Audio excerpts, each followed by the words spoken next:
Tom అనే మాట్లాడే తాబేలు అడవిలో లోతైన సరస్సులో నివసించేది. అతను రోజంతా ఎవరితోనైనా మాట్లాడేవాడు, చిన్న చీమల నుండి పెద్ద ఏనుగుల వరకు. కానీ టామ్ తన బెస్ట్ ఫ్రెండ్స్ తో ఎక్కువగా మాట్లాడటానికి ఇష్టపడతాడు. బో మరియు మో అనే ఒక జత పెద్ద బాతులు. ముగ్గురు స్నేహితులు ఒకే సరస్సులో నివసించారు. ఒకరోజు సరస్సులో నీరు ఎండిపోవడం గమనించారు. ఏడాది పొడవునా వర్షాలు పడలేదు. అడవిలోని అనేక జంతువులు నీటి కోసం అడవిని విడిచిపెట్టాయి. బో మరియు మో కూడా బయలుదేరాలని నిర్ణయించుకున్నారు. భారమైన హృదయంతో వారు టామ్కు వీడ్కోలు చెప్పడానికి వచ్చారు. అయితే ఎందుకు వీడ్కోలు చెబుతున్నావు? టామ్ అడిగాడు. నీళ్లు లేకుండా సరస్సులో త్వరలో చేపలు లేవు. నేను కూడా వెళ్ళిపోవాలనుకుంటున్నాను. మేము మిమ్మల్ని వెంట తీసుకెళ్లడానికి ఇష్టపడతాము, బో బాధగా అన్నాడు. కానీ మీరు ఎగరలేరు. నువ్వు మాతో ఎలా వస్తావు? ఓహ్, అది సమస్య కాదు. మేము కేవలం ఒక గట్టి చెక్క లాగ్ కనుగొనేందుకు కలిగి. మీరు మీ ముక్కులతో లాగ్ను పట్టుకుని ఎగురుతారు. నేను నా నోటితో కలపను పట్టుకుంటాను. ఆ విధంగా మనమందరం కలిసి బయలుదేరవచ్చు, టామ్ చెప్పాడు. మో ఆందోళనగా చూస్తూ, ఇది మంచి ప్రణాళిక. కానీ టామ్, మీరు మాట్లాడటానికి ఇష్టపడతారు.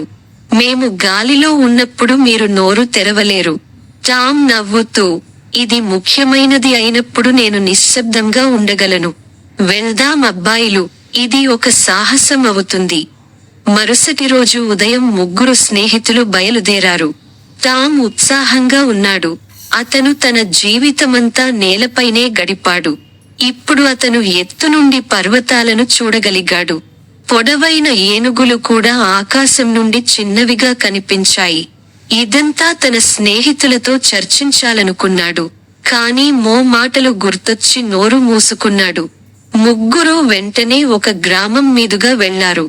గ్రామస్తులు ఇంతకు ముందు పెద్ద బాతులు ఎగరడం చూశారు. కానీ పెద్ద బాతులు తమ ముక్కుల మధ్య చెక్కతో ఎగురుతూ ఉండటాన్ని వారు ఎప్పుడూ చూడలేదు. అది ఏమిటి? గ్రామస్తులు, అది వారు మోస్తున్న బంతినా అని అరిచారు. ఒక గ్రామస్తుడు అడిగాడు. లేదు లేదు, బట్టల మూట అని అరిచాడు మరొకడు. హే, పెద్ద బాతులు బట్టలతో ఏమి చేస్తాయి? మరొకరు నవ్వారు. టామ్ అయోమయంలో పడ్డాడు. ఈ గ్రామస్తులు ఏమి మాట్లాడుతున్నారు అని అడగాలనుకున్నాడు. కానీ నోరు తెరిచిన మరుక్షణమే నేరుగా నేలపైకి జారుకున్నాడు. బండరాయికి తల తగిలి స్పృహ తప్పి పడిపోయాడు. టామ్ తన కళ్ళు తెరిచినప్పుడు అతను బో మరియు మో అతనిపై నిలబడి చూశాడు. టామ్ గందగోళాన్ని చూసి బో ఇలా అన్నాడు. మేము నోరు మూసుకోమని అడిగినప్పటికీ మీరు నోరు తెరిచినప్పుడు మీరు పడిపోయారు. గ్రామస్తులు దయతో ఉన్నారు. వారు మిమ్మల్ని జాగ్రత్తగా చూసుకున్నారు మరియు తరువాత మిమ్మల్ని ఒక సరస్సు దగ్గర వదిలివేశారు, మో చెప్పారు. టామ్ చుట్టూ చూశాడు. వారు ఒక అందమైన సరస్సు వద్ద ఉన్నారు. ఇంటికి పిలవడానికి ఇది మంచి ప్రదేశమని నేను అనుకుంటున్నాను, కాదా? పెద్ద బాతులు టామ్ని అడిగారు. కానీ టామ్ తన పాఠం నేర్చుకున్నాడు. అతను నోరు తెరవకుండానే నవ్వాడు.